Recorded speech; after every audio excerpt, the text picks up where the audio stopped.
Firmansyah daftar calon Ketua Umum Bapinsi Aceh. Firmansyah didampingi puluhan tim suksesnya melakukan pendaftaran sebagai bakal calon Ketua Umum Gabungan Pelaksana Konstruksi Nasional Indonesia Bapinsi Aceh periode 2019-2024. Pendaftaran Firmansyah atau akrab dipanggil Paman Dedek tersebut diserahkan oleh Muhammad Mada dan diterima langsung oleh Ketua SC Musda Bapinsi Aceh ke-9 T. Alaidinsyah yang didampingi Haji Amir Fauzi SAB selaku ketua organisasi itu.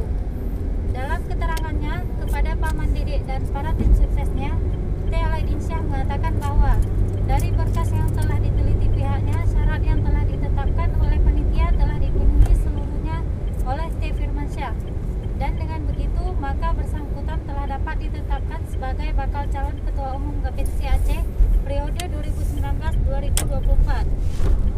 Alaidinsyah juga menjelaskan pada saat pembukaan pendaftaran calon Ketua Umum Bapinsi Aceh, beberapa pihak ikut mengambil formulir dan mendaftarkan diri. Namun sampai dengan batas waktu pengembalian formulir yang ditetapkan, yakni Jumat 26 Juli 2019, hanya T. Firmansyah yang mengembalikan formulir beserta dengan seluruh persyaratan yang ditetapkan.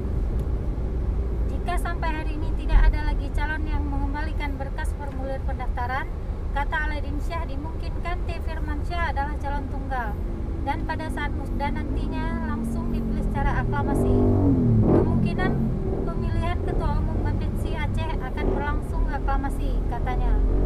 Saat disinggung mengenai besaran biaya kontribusi senilai 300 juta rupiah yang harus dipenuhi setiap calon, T. Alaidinsyah menerangkan bahwa hal tersebut telah menjadi kesepakatan organisasi dan dana tersebut juga peruntukannya bagi pelaksanaan musda.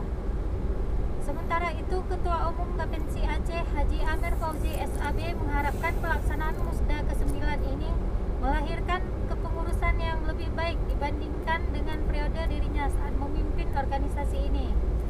Ketua Umum Bapinsi Aceh yang terpilih nanti diharapkan dapat meningkatkan kapasitas organisasi dan terutama peningkatan skill anggota, terutama pada bidang jasa konstruksi.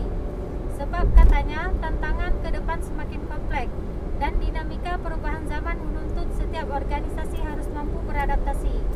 Perkembangan teknologi yang semakin cepat adalah tantangan bagi Bapinsi ke depan, sehingga organisasi ini harus mampu memanfaatkan dinamika tersebut dan